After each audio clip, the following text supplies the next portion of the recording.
a deep dive with the winners of our $5,000 tournament, a ranked mode coming to Warzone, and Apex Legends fixing Loba. Let's talk about it. Welcome back for episode 7 of This Week on 1v1me. To all the people returning, welcome back, and to all of the new people, I hope to see you next week. My name is Michael, and I'll be covering all of the news in the world of 1v1me and competitive gaming. Without further ado, let's react to some of the craziest clips that happened this past week on 1v1me. Coming in at number 3, we have SourPack_Zay playing in a $20 Madden 22 wager.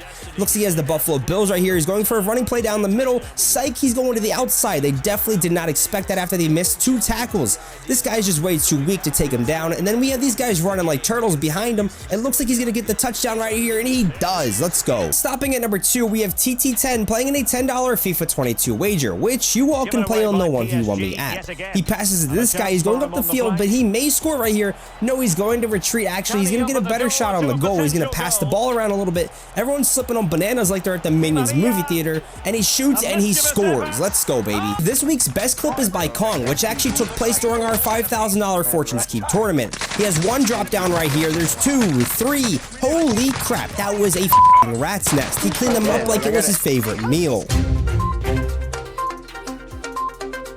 Getting right into the Call of Duty news, we had a Warzone update which included bug fixes, weapon changes, and attachment adjustments, as well as the return of Rebirth Island. Fortunes Keep's player cap has been increased to 60 players, and they've added 3 more buy stations to the map. We also had a massive leak that revealed details on Modern Warfare 2, as well as Treyarch's game that's coming out in 2024. Files were found inside of Warzone Mobile that show off the Warzone 2 map, multiple Modern Warfare 2 maps, as well as game modes, weapons, and a couple loading screens from Call of Duty 2024. How insane is that? Let me know down in the comments below.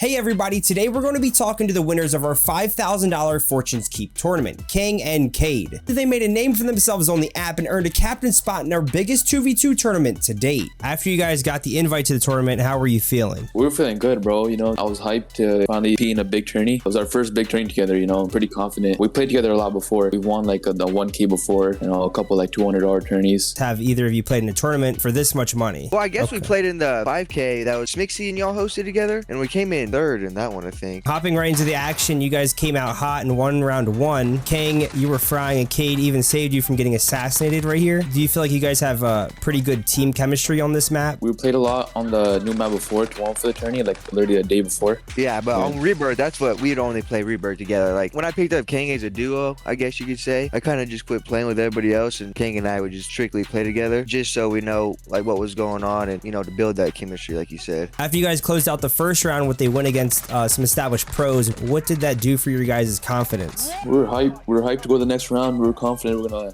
gonna win. King, as a console player, do you feel like people are surprised by how good you are when they play you? Yeah, I feel like some of the guys were surprised that I was on console and I was in the tourney. I think I was probably the only guy on console in the tourney. So I was dropping like 20 bombs. Like some console guys just overlooked, I guess. Heading into the winners finals matchup, we caught this clip from Cage Stream. In this clip, we could hear one of you say, "We play Scummin', let's go." Okay, we play Scummin', let's go. Were you guys like excited to play for that matchup? And was there any specific reason you wanted to play against Scummin' and Unrational? No one wants to play against Scummin' because everyone knows how good Scummin' is. Rated was playing with Juxies, who's EU, and I did not want to play EU host. I'd much rather take the risk of losing to Scummin' on NA than playing EU, so that's the main reason we're excited to play him. Not because of it was Scummin', that was the worst part about it all. Is how good he is. So you guys end up beating Scummin's team and head to the finals, which ends up being a rematch against Scummin and Unrational. Going into this match, what were you guys thinking about? To be honest, I was fine because they had to win 2 best of 3s to win. I wasn't really like scared or anything. I feel like we had to win anyway. In the final match, you guys were tied with only a few people left. Take us through your minds as all 4 of you hunted for these last few enemies. Right here, whoever got the last kills basically won the game, because I think we're just like fighting for the last team. That was stressful because when you're playing people like that, you can't lose a kill in this moment, because if you do, then you lose the game, you know. And we don't know the map very well yet, and we knew there was a couple kids like above Kang, but we had no idea how to get up there or nothing. And it was a very stressful moment for sure. In this clip, we can see Cade's reaction to winning the tournament. Let's go. How long did it take for it to really sink in that you won this thing? For me, it took I was obviously pretty hype at the beginning. It took a while for me to actually sink in that we actually just beat a bunch of pros and well-known pros and stuff. It took a while, a couple hours, I'd say. Once I was off and just sitting by myself, I was like, oh wait, that's actually kind of cool. We just beat some really good players. How about you, King? Yeah, I was surprised we won. You know, I was hyped for the 1,500 each. Hopefully we'll see you guys in future tournaments because you guys were absolutely frying. I mean, just shout out to 1v1 me for letting players like King and I actually compete with these pros and, getting us a shot. That was cool, and we appreciate everything y'all do.